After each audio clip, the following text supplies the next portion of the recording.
Taste the Daily. மக்களை காப்போம் தமிழகத்தை மீட்போம் புரட்சி தமிழரின் எழுச்சி பயணத்தின் 16வது நாளில் கழக பொதுச் செயலாளர் எடப்பாடி கே பழனிசாமி புதுக்கோட்டை மாவட்டத்தில் பிரச்சாரம் மேற்கொண்டு வருகிறார். இதன் ஒரு பகுதியாக விராலிமலை சட்டமன்ற தொகுதியில் திரண்டுள்ள பல்லாயிரக்கணக்கான மக்கள் மத்தியில் அதிமுக பொதுச் செயலாளர் புரட்சி தமிழர் எடப்பாடி கே பழனிசாமி திமுகவின் அவலங்களை நாட்டு மக்களுக்கு எடுத்துரைக்க உள்ளார். கூடுதல் விவரங்களை தலைமை செய்தியாளர் ஜெயக்குமார் வழங்க கேட்கலாம். வணக்கம் ஜெயக்குமார், விவரங்கள் என பதிவு செய்யுங்க. புதுக்கோட்டை வடக்கு மாவட்டம் விராலிமலை சட்டமன்ற தொகுதிக்கு உட்பட்ட விராலிமலை பகுதியிலே அனைத்து இந்திய அண்ணா திராவிட முன்னேற்ற கழகத்துடைய பொதுச் செயலாளரும் சட்டமன்ற எதிர்க்கட்சி தலைவரும் முன்னாள் முதலமைச்சருமான புரட்சி தமிழர் எடப்பாடி கே பழனிசாமி திறந்திருக்கக்கூடிய பல்லாயிரக்கணக்கான மக்கள் மத்தியிலே வாகனம் தவழ்ந்து வந்து கொண்டிருக்கிறது. எங்கு பார்த்தாலும் அலைகடல் என மக்கள் திரண்டிருக்கிறார்கள். ஆயிரக்கணக்கான பெண்கள் பூரண கும்ப மரியாதையோடு முளைப்பாரிகளை எடுத்து மலர்களை தூவி உற்சாகமாக வரவேற்பு அளித்தனர். இந்த விராலிமலை சட்டமன்ற தொகுதியில் குறிப்பாக அனைத்து இந்திய அண்ணா திராவிட முன்னேற்ற கழகத்துடைய முன்னாள் அமைச்சர், குறிப்பாக புதுக்கோட்டை இந்த வடக்கு மாவட்ட செயலாளராக இருக்கக்கூடிய விஜயபாஸ்கருடைய ஏற்பாட்டிலே பல்லாயிரக்கணக்கான மக்கள் இங்கே திரண்டிருக்கிறார்கள். விராலிமலையை தலைமையிடமாக கொண்டு புதிய விராலிமலை தாலுகா இங்கே துவங்கப்பட்டது. குறிப்பாக விராலிமலை ஸ்ரீ சுப்பிரமணிய சுவாமி கோவிலுக்கு மலைப்பாதை, பாதுகாக்கப்பட்ட குடிநீர், பயணியர் தங்கும் விடுதி, ஒளிரும் சோலார் விளக்குகள், பொதுமக்கள் மற்றும் உபயதாரர்கள் பங்களிப்போடு வெள்ளி ரதம் மற்றும் முருகன் கோவிலை சுற்றி கிரிவல சாலை புனரமைப்பு, விராலிமலை மற்றும் இலுப்பூர் மாவட்டங்களில் உரிமையியல் குற்றவியல் நடுவர் நீதிமன்றங்கள் என அதிமுக ஆட்சியிலே அமைத்து கொடுக்கப்பட்டது. அதே போன்று சித்தன்ன வாசல் சுற்றுலா தலமாக மேம்படுத்தி புதிய நுழைவாயில், புதுப்பிக்கப்பட்ட குகை ஓவியங்கள், புதிய சிறுவர் பூங்கா, இசை நீரூற்று, படகு குளம் என அந்த மக்கள் இயற்கை தொல்பொருள் சார்ந்த கூறுகளோடு சென்று அந்த பகுதியிலே சிறப்பாக செயல்படுவதற்கு ஏதுவாக அமைத்து கொடுக்கப்பட்டது. குறிப்பாக அன்னவாசல் ஒன்றியம் அண்ணா பண்ணையில் புதிதாக வேளாண்மை கல்லூரி தொடங்கப்பட்டது. மூக்கண்ணாமலைப்பட்டி, ராப்பூசல், ராசநாயக்கன்பட்டி, மதியநல்லூர், புல்வயல், ஆவூர், பாலாண்டாப்பட்டி, தென்னலூர், களமாவூர் ஆகிய இடங்களில் புதிய அரசு ஆரம்ப சுகாதார நிலையம் துவங்கப்பட்டது. அன்னவாசல் ஒன்றியம் பெருமாநாடு பகுதியிலே ஏற்கனவே இயங்கி வந்த கால்நடை மருத்துவமனை புதிதாக கட்டிக் கொடுக்கப்பட்டது. அன்னவாசல் ஒன்றியம் குடுமியான் மலைப்பகுதியில் ஏற்கனவே இயங்கி வந்த கால்நடை மருத்துவக் கல்லூரி புதிதாக கட்டிக் கொடுக்கப்பட்டது. விராலிமலை சட்டமன்ற தொகுதிக்கு கிராமங்களுக்கு தார் சாலை மற்றும் பேருந்து வசதி ஏற்படுத்தி கொடுக்கப்பட்டது. விராலிமலை தொகுதிக்கு உட்பட்ட பல்வேறு பகுதிகளில் பைப் லைன் அமைத்து கொடுக்கப்பட்டது. இருப்பூர் விராலிமலை அன்னவாசல் புதிதாக பேருந்து நிலையம் கட்டிக் திறக்கப்பட்டது. திருநல்லூர், மதையானப்பட்டி, கட்டநல்லூர், ராஜகிரி பகுதிகளில் புதிதாக தடுப்பணைகள், மேம்பாலங்கள் அமைத்து கொடுக்கப்பட்டது. விராலிமலையில் 300க்கும் மேற்பட்ட வேலைவாய்ப்பு உருவாக்கும் வகையில் ஐடிசி உணவக பண்டங்கள் தயாரிக்கக்கூடிய தொழிற்சாலை ஏற்படுத்தி கொடுக்கப்பட்டது. மாற்றுத் திறனாளிகளுக்கு 3 சக்கர வாகனம் வழங்கப்பட்டது. கொரோனா காலகட்டத்திலே அனைத்து குடும்பங்களுக்கும் அத்தியாவசிய பொருட்கள் அரிசி, காய்கறி, எண்ணெய், முட்டை ஆகிய 5 கட்டங்களாக பொதுமக்களுக்கு வழங்கி இயற்கை பேரிடரில் பாதிக்கப்பட்ட மக்களை காத்தது கழக அரசு. கஜா புயலில் பாதிக்கப்பட்ட பொழுது நிவாரணப் பொருட்கள், கம்பளிகள், அவர்களுக்கு தேவையான அத்தியாவசிய பொருட்கள் வழங்கப்பட்டது. இலுப்பூர் பேரூராட்சியில் குடிசை மாற்று வாரியத்தின் மூலமாக வீடு இல்லாத ஏழை எளிய குடும்பங்களுக்கு அடுக்குமாடு குடியிருப்பு கட்டி கொடுக்கப்பட்டது. அன்னவாசல் பேரூராட்சி குடிசை மாற்று வாரியத்தின் மூலமாக வீடு இல்லாத ஏழை மக்களுக்கு கொடுக்கப்பட்டதோடு விராலிமலையில் புதிதாக கால்நடை மருத்துவமனை அமைக்கப்பட்டது. இப்படி விராலிமலை மலர் சீரமைக்கக்கூடிய குளங்கள், பவர் பிளாக் சாலை அமைக்கப்பட்டது. விராலிமலை முருகன் கோவில், மண்டையூர் முருகன் கோவில், இருப்பூர் சிவன் கோவில், அதே போன்று பல்வேறு கோவில்கள் அன்னதான திட்டப்பட்டியில் அமைக்கப்பட்டது. இருப்பூர் பொன்வாசிநாதர் கோவில், பரம்பூர் அகதீஸ்வரர் கோயில், கீழக்குறிச்சி சிவன் கோவில், திருவேங்கை வாசல் என பல்வேறு திட்டங்கள் அமைத்து கொடுக்கப்பட்டது. தற்போது அதிமுக பொதுச் செயலாளர் பேசுகிறார். முன்னதாக இந்த பகுதியுடைய முன்னாள் அமைச்சர், மாவட்ட செயலாளர் விஜயபாஸ்கர் பேசி வருகிறார். அதை பார்க்கலாம்.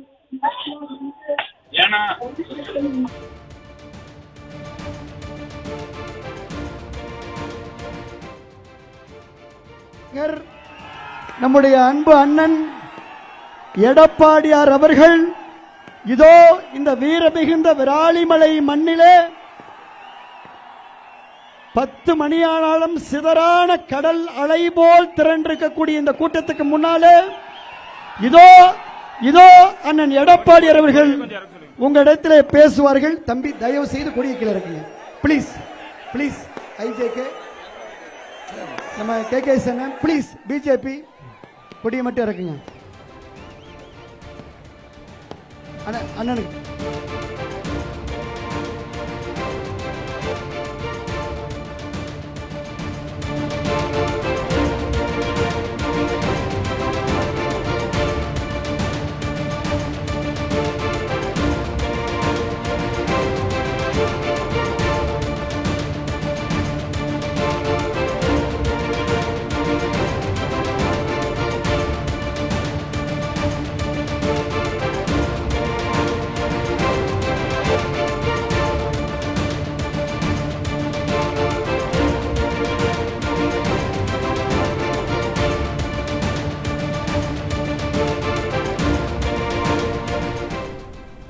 மக்களை காப்போம் தமிழகத்தை மீட்போம் புரட்சி தமிழரின் எழுச்சி பயணத்தின் 16வது நாளில் கழக பொதுச் செயலாளர் எடப்பாடி கே பழனிசாமி புதுக்கோட்டை மாவட்டத்தில் பிரச்சாரம் மேற்கொண்டு வருகிறார்.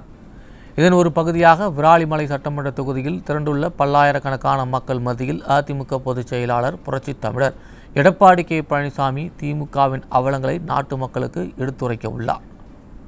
அதன் நேரடி காட்சிகளை பார்க்கலாம்.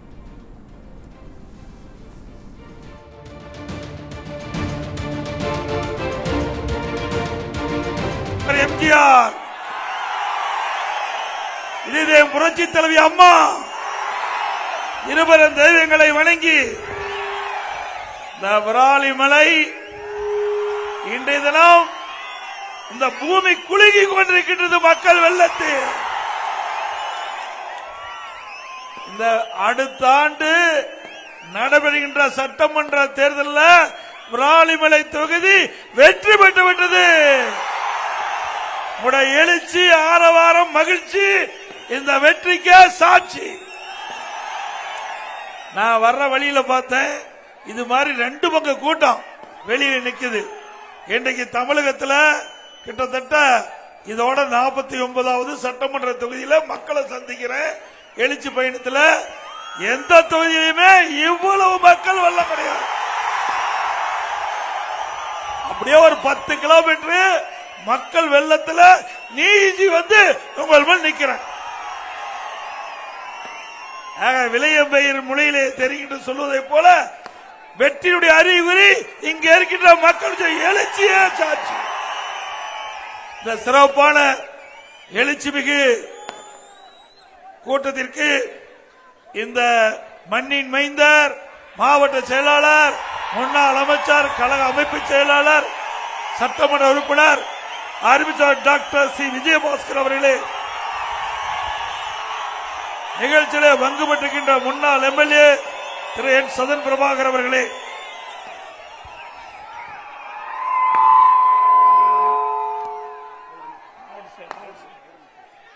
மரியாதைக்குரிய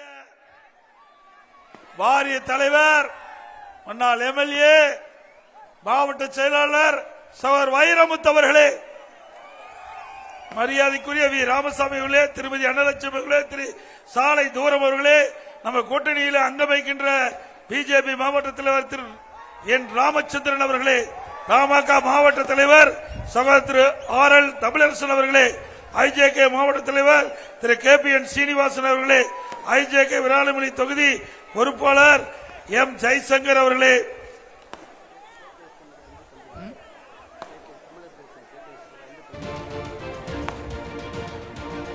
மற்றும் நிகழ்ச்சியிலே பங்கு பெற்றிருக்கின்ற திரு எம். திருமூர்த்தி அவர்களே, திரு எஸ். பழனியாண்டி அவர்களே, திரு ஏ.வி. ராஜேந்திரன் அவர்களே, திரு எஸ். நாகராஜன் அவர்களே, திரு வி.என். முத்தமிழ்ச்செல்வன் அவர்களே, திரு பரம்பூர் ஆர். சுப்பையா அவர்களே, திரு பி.எம்.எஸ். முத்துக்குமார் அவர்களே, திரு எம். ராமநாதன் அவர்களே, திரு அப்துல் அலி அவர்களே, திரு சத்யா ஆர். மணிகண்டன் அவர்களே, திரு ஆர். கே. சிவசாமி அவர்களே, திரு மணிகண்டன் அவர்களே, திரு ரஞ்சித் குமார் அவர்களே, டாக்டர் டி. சரத்குமார் அவர்களே, மற்றும் தமிழர் தேசிய கட்சியினுடைய அன்பு சகோதரர்களே, வருகின்ற அனைத்து இந்திய அண்ணா திராவிட முன்னேற்ற கழகத்திலே பொறுப்பு வைக்கின்ற நிர்வாகிகளே, கழக உடல் பொறுப்புகளை, தேசிய ஜனநாயக கூட்டணியில் அங்கம் வைக்கின்ற தலைவர்களே, நிர்வாகிகளே, தொண்டர்களே, பெரியவர்களே, தாய்மார்களே, விவசாயிகளே, விவசாய தொழிலாளர்களே, மகளிரை சேர்ந்த சகோதரிகளே, இளஞ்சிங்கங்களே,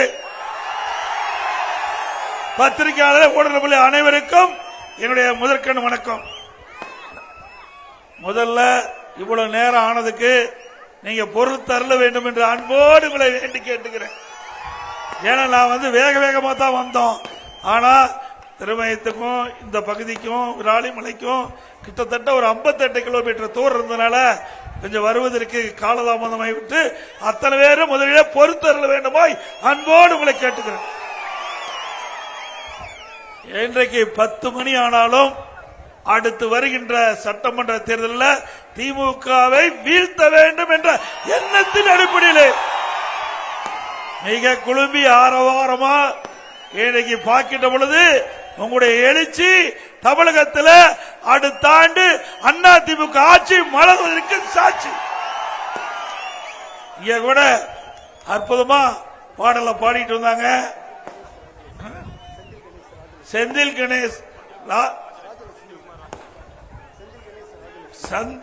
கணேஷ் ராஜலட்சுமியுடைய குழுவினர் அற்புதமா அழகா பாடி உங்களையெல்லாம் மகிழ் வச்சிருக்காங்க. அவர்களுக்கும் இந்த நேரத்தில் நன்றி தெரிவிச்சுக்கிறேன். அடுத்த ஆண்டு வெற்றி விழா, அடுத்த ஆண்டு இந்த தேதியில மிக மகிழ்ச்சியா நாம தமிழகத்தில் பார்க்கலாம். இன்றைக்கு அனைத்து இந்திய அண்ணா திராவிட முன்னேற்ற கழக ஆட்சியில நிறைய திட்டங்களை கொண்டாந்து நிறைவேற்றிக்கிறோம். இன்றைக்கு திராவிட முன்னேற்ற கழகம் 2021 சட்டமன்ற பொதுத் தேர்தலில் 525 அறிவிப்புகளை வெளியிட்டாங்க. அதுல ஒரு 10% அறிவிப்புகளோட இதுவரைக்கும் நிறைவேற்றல. அந்த 525 அறிவிப்புகளை சிலவற்றை சொல்றேன். இன்றைக்கு நம்முடைய பகுதி விவசாய தொழிலாளி நிறைந்த பகுதி, விவசாயி நிறைந்த பகுதி. அந்த விவசாயிகள் தொழிலாளிகளுக்கு 100 நாள் வேலை திட்டம் திமுக ஆட்சிக்கு வந்தா 150 நாளா உயர்த்தினாங்களா? இல்ல, அது குறைஞ்சு போய் 50 நாள் ஆகி போச்சு. அது விராலிமலை பேரூராட்சி ஆக்குன்னு சொல்லி இருக்கிறாங்க. அப்படி பேரூராட்சினா 100 நாள் வேலை திட்டம் இந்த பகுதியில் நடக்காது. இது வரைக்கும் நான் 100 நாள் வேலை திட்டத்தில் பணிபுரிந்த ஊழியர்களுக்கு வேலை இல்லாம போயிடும். இப்படிப்பட்ட ஆட்சி தேவையா? அது மட்டும் இல்ல, இன்றைக்கு மாணவர் கல்வி கடன் ரத்து பண்ணாங்களா? மாதந்தோறும் கேஸ் சிலிண்டருக்கு 100 ரூபாய் மானியம் கொடுத்தாங்களா?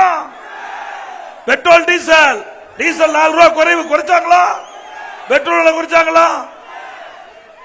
ரேஷன் கடையில் மாதந்தோறும் 1 கிலோ 2 கிலோ கொடுத்தாங்களா? சக்கரை எதுவுமே செய்யல. இன்னைக்கு அனைத்து இந்திய அண்ணா திராவிட முன்னேற்ற கழக ஆட்சி தேர்தல் நேரத்தில் கொடுக்கப்பட்ட வாக்குறுதி இதை புரட்சி தலைவர் அம்மா நிறைவேற்றி கொடுத்தாங்க. இதெல்லாம் விவசாய பூமி, விவசாயிகள் இருந்தவர்கள். அந்த விவசாயிகளுக்காக ஒரே 5 ஆண்டுல 2 முறை தொடக்க வேளாண்மை வங்கியிலே வைய பயிர்கடன் தள்ளுபடி செஞ்சது அதிமுக அரசு. விவசாயிகளுக்கு மும்முனை மின்சாரம் 24 மணி நேரம் எந்த நேரத்தில் வேணாலும் போய் மின்சாரத்தை மின் மோட்டரை இயக்கலாம். இப்படி ஒரு அற்புதமான ஆட்சி கொடுத்தோம். குடிமராமத்து திட்டம் கண்மாயெல்லாம் தூர்வானது அதிமுக ஆட்சியில. அந்த வண்டல் மண்ணெல்லாம் விவசாயிகள் இலவசமா அவருடைய பூமிக்கு அடியுரமா பயன்படுத்தினாங்க. நல்ல விளைச்சல் கொடுத்தது. மழை காலத்தில் ஏரி ஆழமாகி தண்ணீர் தேங்கி நிலத்தண்ணீர் உயர்ந்தது. இப்படிப்பட்ட ஆட்சி அதிமுக ஆட்சி.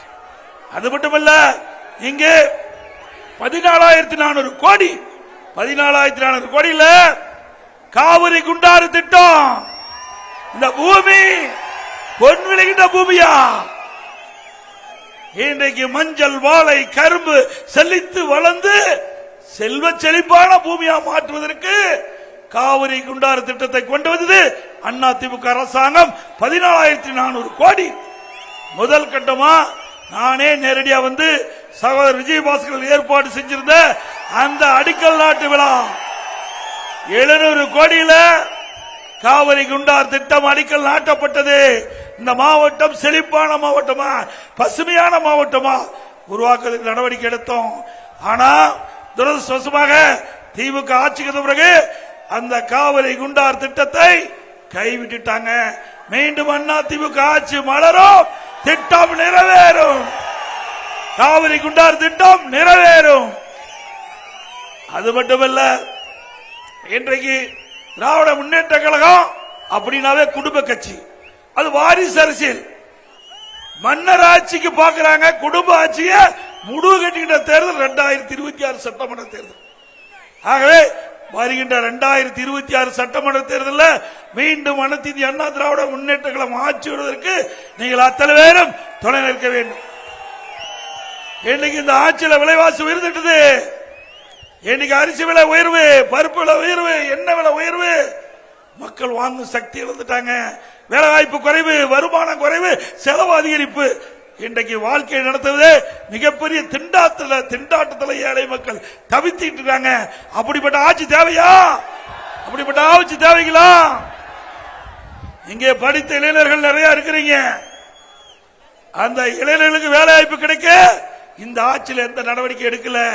திராவிட முன்னேற்ற கழக தேர்தல் அறிக்கையில குறிப்பிட்டிருக்கிறாங்க, திராவிட முன்னேற்ற கழகம் ஆட்சிக்கு வந்தா அரசு அலுவலர் பணியிடம் 3 லட்சம் காலி பணியிடம், மற்ற துறைகள் அரசு சார்ந்த துறைகள் 2 லட்சம், மொத்தம் 5.5 லட்சம் காலி பணியிடங்கள் இருப்பதாக திராவிட தேர்தல் அறிக்கையில குறிப்பிட்டிருக்கிறாங்க. திமுக ஆட்சிக்கு வந்த பிறகு 5 லட்சம் காலி பணியிடங்கள் நிரப்பப்படும் என்ற அறிவிப்பு கொடுத்தாங்க. நிறைவேற்றாங்களா? கடந்த சட்டமன்ற கூட்டத்தொடரில் 50,000 பேர் தான் நாங்க அரசு காலி பணியிடத்தில் நிரப்பியிருக்குன்னு சொல்றாங்க. ஆனா 4 ஆண்டு காலத்தில் பணி ஓய்வு பெற்றது 75,000 பேர் அரசு ஊழியர் பணி ஓய்வு பெற்றிருக்கிறாங்க. அப்போ அவர்கள் சொன்னது அத்தனை பொய் தானே? படித்தவர்களுக்கு வேலை கிடைச்சதா? அது மட்டும் இல்ல, கொரோனா காலம் 12 மாசம் யாரும் வேலைக்கு போகல. அந்த காலகட்டத்தில் விலைவாசி ஏறல, கஜா புயல் விலைவாசி ஏறல, வறட்சி விலைவாசி ஏறல, விலை கட்டுப்பாட்டுக்குள்ள வச்சிருந்தோம். ஏழை எளிய ஒடுக்கப்பட்ட நசுக்கப்பட்ட மக்கள் பாதுகாப்பா இருப்பதற்கு விலைவாசி உயராம அதிமுக ஆட்சியில பாதுகாத்தோம். 12 மாசம் கொரோனா காலத்தில் ரேஷன் கடையில அரிசி, சக்கரை, எண்ணெய் விலையெல்லாம் கொடுத்தோம்ல சொல்லுமா? கொடுத்தோம்ல. அது மட்டுமல்ல, நம்முடைய மாணவர்கள், கல்லூரி மாணவர்கள், பள்ளி மாணவர்கள் அந்த ஓராண்டுல படிக்க முடியல, மன உளைச்சல், ஓராண்டு வீணாக போய்விட்டது. அரசு ஏதாவது செய்ய வேண்டும் என்று கோரிக்கை மனு கொடுத்தாங்க. அவருடைய கோரிக்கையை ஏற்று ஆல் பாஸ் போட்டோம்ல, செஞ்சோம்ல. அது மட்டுமல்ல, இன்றைக்கு படித்த இளைஞருக்கு வேலைவாய்ப்பை உருவாக்கி தர வேண்டும். அம்மா இருக்கின்ற போது உலக முதலீட்டாளர் மாநாடு நடத்தினாங்க. 98 புரிந்துணர்வு ஒப்பந்தம் போட்டு லட்சக்கணக்கான பேருக்கு வேலை கிடைச்சது. அதே வழியிலிருந்து மாண்புமிகு அம்மாவுடைய அரசு, நான் முதலமைச்சரா இருந்த காலகட்டத்தில் 3,05,000 கோடி தொழில் முதலீட்டை ஈர்த்து 304 புரிந்துணர்வு ஒப்பந்தம் போட்டு நேரடியாக 5 லட்சம் பேருக்கு வேலைவாய்ப்பை, மறைமுகமா 5 லட்சம் பேருக்கு வேலைவாய்ப்பு, 10 லட்சம் பேருக்கு வேலைவாய்ப்பு உருவாக்கி தந்த அரசாங்கம் அதிமுக அரசாங்கம். திராவிட முன்னேற்ற கழக அரசு வந்த பிறகு அவர்களும் உலக முதலீட்டாளர் மாநாட்டை நடத்தினாங்க. ஆனா இதுவரைக்கும் வெள்ளை அறிக்கை கேட்ட கொடுக்கவே இல்லை. எத்தனை புரிந்துணர்வு ஒப்பந்தம் போட்டீங்க, அது என்ன நிலையில் இருக்குது, எவ்வளவு நிதி கொண்டாந்தீங்க, எவ்வளவு பேருக்கு வேலை வாய்ப்பு கிடைக்கும், அதுக்கு எந்த பதிலும் இல்ல. இப்படி மக்களை ஏமாற்றிக்கிட்ட அரசு தேவையா? இன்னொன்னு கண்டுபிடிச்சிட்டாங்க, உங்களுடன் ஸ்டாலின். யாருடன் ஸ்டாலின்? உங்களுடன் ஸ்டாலின். இதனால் வரைக்கும் யாரோட இருந்தாரு? இப்பதான் உங்களுடன் ஸ்டாலின் வந்திருக்காரு. இது வரைக்கும் மக்களை பத்தி சிந்திக்கல, குடும்பத்தை பத்தி தான் சிந்தனை இருந்தது. அடுத்த ஆண்டு தேர்தல் வர இருக்குது, அதனாலதான் மக்கள் ஞாபகம் வந்திருக்குது திரு ஸ்டாலின் அவருக்கு. இதுல 46 பிரச்சனை இருப்பதாக அவரே இந்த நோட்டீஸ்ல அடிச்சு கொடுத்திருக்கிறார், இந்த விளம்பரத்தால் அடிச்சு கொடுத்திருக்காரு. இதை எடுத்துக்கிட்டு வீடு வீடா அரசு ஊழியர் வர போறாங்க. வந்து உங்களுக்கு என்ன பிரச்சனைன்னு கேட்டு 45 நாள்ல இந்த பிரச்சனையை தீர்க்கிறாங்களாம். இது உண்மையா? நடக்குமா? எதுக்காக கொடுக்கிறாங்க? அடுத்த வருஷம் தேர்தல் வர இருக்கின்ற காரணத்தினால மக்களை ஏமாற்றி வாக்குகளை பெறுவதற்காக இப்படி தந்திரமா திரு ஸ்டாலின் மாடல் அரசு ஒரு நாடகத்தை அரங்கேற்றிருக்கிறது. ஏன் 4 வருஷம் தூக்கிட்டு இருந்தீங்க? 46 பிரச்சனை நாட்டில் இருப்பதாக நீங்களே சொல்றீங்க. நீங்களே சொல்லிக்கிட்ட பொழுது ஏன் 46 பிரச்சனைய 4 ஆண்டு காலமா நீங்க தானே ஆட்சி செய்யறீங்க, ஏன் தீர்த்து வைக்கல? அப்ப இனிமேல் தீர்க்க முடியுமா? அத்தனையும் பொய். என்ன, ஒருவரை ஏமாற்ற வேண்டும்னா ஆசையை தூண்ட வேணும். அப்படி ஆசையை தூண்டி மக்களை ஏமாற்றி ஆட்சிக்கு வருவதற்காக திரு ஸ்டாலின் மாடல் அரசாங்கம் இந்த ஒரு மாடல் பிரச்சனையை துவக்கி இருக்கிறாங்க. அது மட்டுமல்ல, இன்றைக்கு எடப்பாடி உதயநிதி அவர் சொல்றாரு, எடப்பாடி பழனிசாமி போய் அமித்ஷா கதவை தட்டுறாங்க அப்படின்னு. யாரு கதவை தட்டுறது? அவர் மத்திய அரசு இருக்கிற உள்துறை அமைச்சருங்க. இவர் ஒரு மாநிலம், இன்னைக்கு இந்தியாவில் பல மாநிலம் இருக்குது, அந்த ஒரு மாநிலத்தில் துணை முதலமைச்சரா இவருடைய திரு கருணாநிதி குடும்பத்தை வச்சு வந்திருக்கு. இவ்வளவு தில் இருக்குன்னா அவர் இந்த நாட்டுடைய உள்துறை மந்திரி. அவரை போய் பார்ப்பதில் என்ன தப்பு? ஏன்னா பாகிஸ்தான் மந்திரியை போய் பார்த்தேன், இந்தியாவில் இருக்கிற உள்துறை மந்திரியை தானே பார்த்தேன். பொறுக்கல, எரிச்சல். அவரை பார்க்கிற காட்டி தானே இந்த 100 நாள் வேலை திட்டத்தில் பணிபுரிந்த தொழிலாளர்களுக்கு நிதி கிடைச்சது. அதை கூட வக்கீலால் அரசாங்கம், திமுக அரசாங்கம், ஏழை எளிய ஒடுக்கப்பட்டவர்கள் அந்த 100 நாள் வேலை திட்டத்தில் பணிபுரிந்து அவளுக்கு கிடைக்க வேண்டிய ஊதியம் கிடைக்காம அவதிப்பட்டு இருந்தாங்க. அந்த மக்களுக்கு மாண்புமிகு உள்துறை அமைச்சரை சந்தித்து கோரிக்கை வைத்தவுடன் முதல் கட்டமாக 2999 கோடி தமிழ்நாட்டுக்கு நிதியா கொடுத்தது மத்திய அரசாங்கம். இதுல என்ன தப்பு? பார்க்க காட்டி தானே நிதி கிடைச்சது.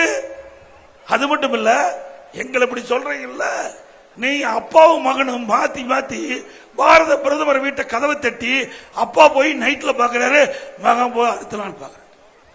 அப்பெல்லாம் நல்லவர் மத்திய அரசாங்கம் இருக்கிற பிரதமர் நீங்க பார்க்கலாம், நாங்க உள்துறை மந்திரி போய் பார்த்தா ஏன் கதவை தட்டுறீங்க? என்ன நியாயம்? அது மட்டும் இல்ல, எதிர்கட்சியா இருக்கும்போது எதிர்கட்சி தலைவராக இருந்தார் ஸ்டாலின், திமுக தலைவர். பாரத பிரதமர் தமிழ்நாட்டுக்கு வரும்போது கருப்பு பலூன் விட்டார், கருப்பு கொடி காட்டினார். ஆளுகட்சியா வந்துட்டார். இப்ப ரத்தன கமலம் விழிச்சு வெண்குடை பிடிக்கிறார், வெள்ளக்கொடை பிடிக்கிறார். இதுவா அரசியல்? நல்லா சிந்திச்சு பாருங்க. அது மட்டும் இல்ல, கோ பேக் மோடிங்கிறது வெல்கம் மோடினார். கோ பேக் மோடி இப்ப வெல்கம் மோடி. அது மட்டும் இல்ல, இவருக்கு தேவையானவர்கள் 2 இடத்துல ஈடி போனாங்க, 2 நடந்தா ஈடி முடிஞ்சு போச்சு.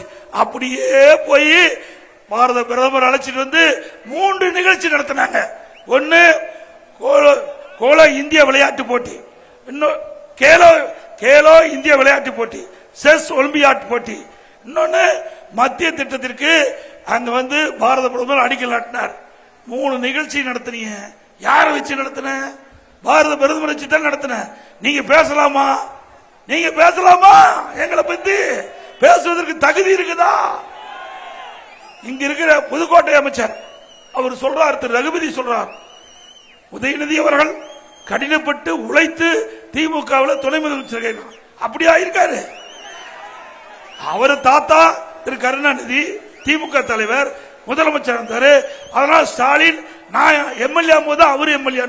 திரு ஸ்டாலின் 1989 எம்எல்ஏ, நானும் 1989 சேவல் எம்எல்ஏ. அதுக்கு பிறகு ஸ்டாலின் அமைச்சராக்கினாங்க, துணை அமைச்சராக்கினாங்க. அவர் திரு கருணாநிதி மறைவுக்கு பிறகு திரு ஸ்டாலின் முதலமைச்சரானார். இப்போ துரதிருஷ்டமா ஆயிட்டாரு. அதுக்கு பிறகு உதயநிதிய அவர் கொண்டாந்து உள்ள புகுத்தினாரு, எம்எல்ஏ ஆனாரு. அப்புறம் அமைச்சராக்கினாங்க, இப்ப துணை முதலமைச்சர் ஆக்கிட்டார். இப்படித்தாயா வந்திருக்காரு. உழைச்சலா வரல, திரு கருணாநிதி குடும்பம் என்ற அடையாளத்தை வச்சு வந்திருக்காரு. எங்களை போல ஒரு கிளைச்சலாளர் இருந்து இங்க நின்று பெரிய அந்த எங்களுடைய தலைமை கழகத்தினுடைய நிர்வாகிகள் அப்பெல்லாம் அமைச்சரா இருந்தாங்க. அவருடைய பேச்சை கேட்டு கிளைக்கழக செயலாளர் இருந்து, ஒன்றிய பொறுப்பு வந்து, மாவட்ட பொறுப்பு வந்து, அப்புறம் தான் மாநில பொறுப்பு. இப்ப நீங்க பொதுச் செயலாளர் ஆகிறீங்க. முதல்ல எம்எல்ஏ, எம்பி, அப்புறம் பிறகு அமைச்சர், அப்புறம் தான் முதலமைச்சர்.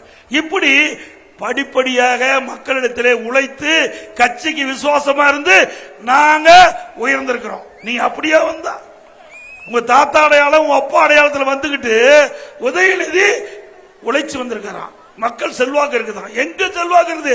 இந்த 2026 தேர்தலோட திமுகவுக்கு 3 விழா. திரு ரகுபதி அவர்களே, நீங்க அண்ணா திமுகவுக்கு அடையாளம் காட்டப்பட்டார்.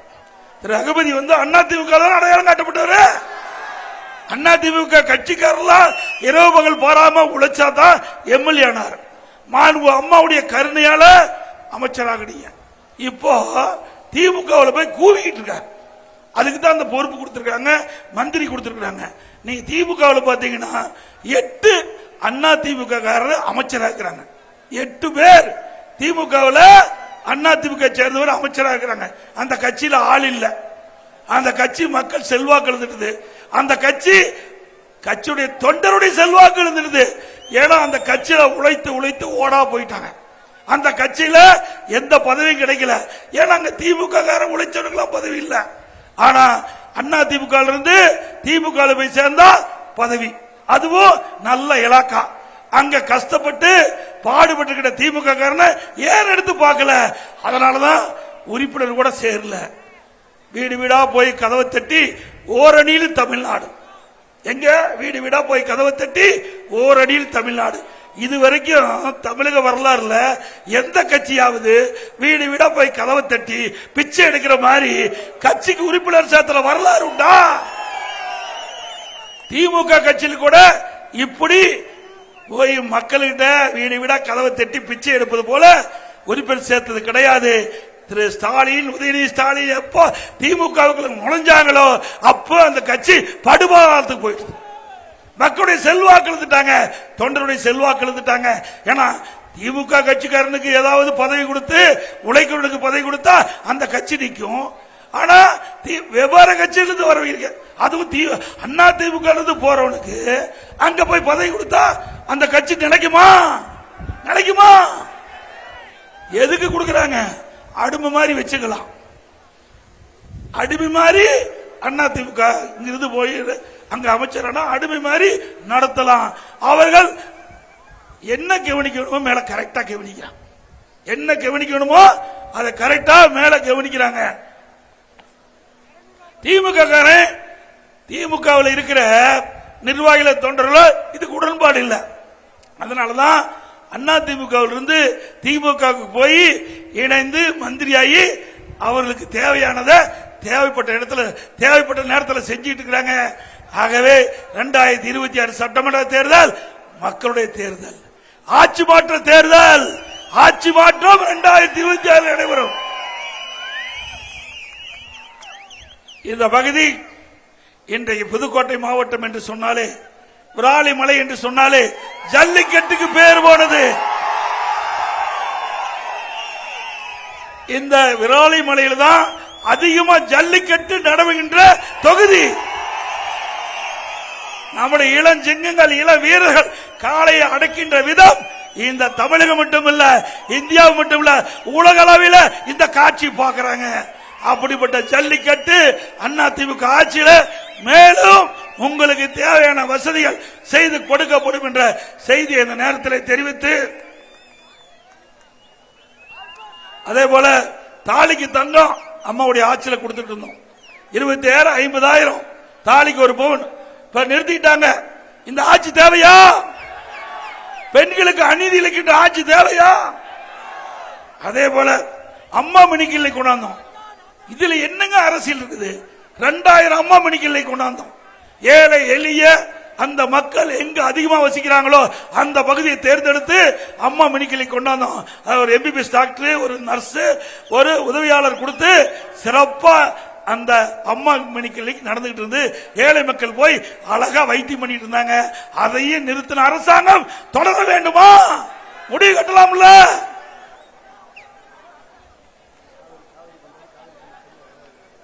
அதே போல இன்றைக்கு இந்த பகுதியில் அனைத்து இந்திய அண்ணா திராவிட முன்னேற்ற கழக ஆட்சி இருக்கின்ற பொழுது 574 கோடியில 2306 குடியிருப்புகளுக்கு தண்ணி கொடுத்தோம். பாதுகாக்கப்பட்ட குடிநீர் கொடுத்தோம். பாதுகாக்கப்பட்ட காவிரி தண்ணீர் கொடுத்தோம்.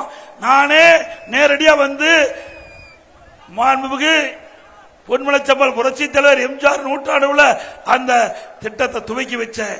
இன்றைய தினம் தண்ணி சரியாவல்ல. அதிமுக ஆட்சிக்கு அனைத்து மக்களுக்கும் தங்குதடை இல்லாம பாதுகாக்கப்பட்ட குடிநீர் குடிக்கும்.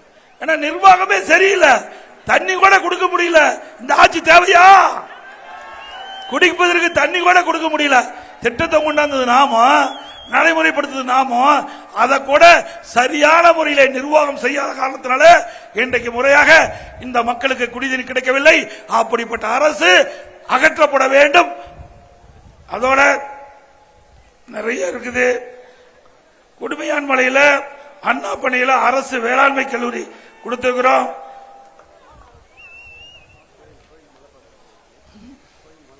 அதே மாதிரி முருகன், ராளிமலை முருகன் காத்தர வேண்டும்.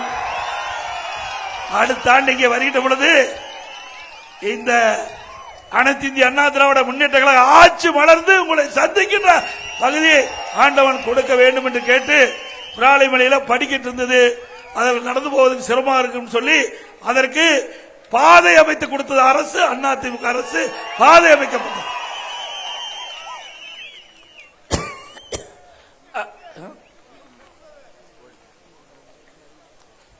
ஆக அனைத்து இந்திய அண்ணா திராவிட முன்னேற்ற கழக அரசு மீண்டும் தமிழகத்திலே அடுத்த ஆண்டு அமைய நீங்கள் ஒரு நல்ல வாய்ப்பை தர வேண்டும் என்ற நேரத்தில் தெரிவித்து, மக்களை காப்போம், தமிழகத்தை மீட்போம். மக்களை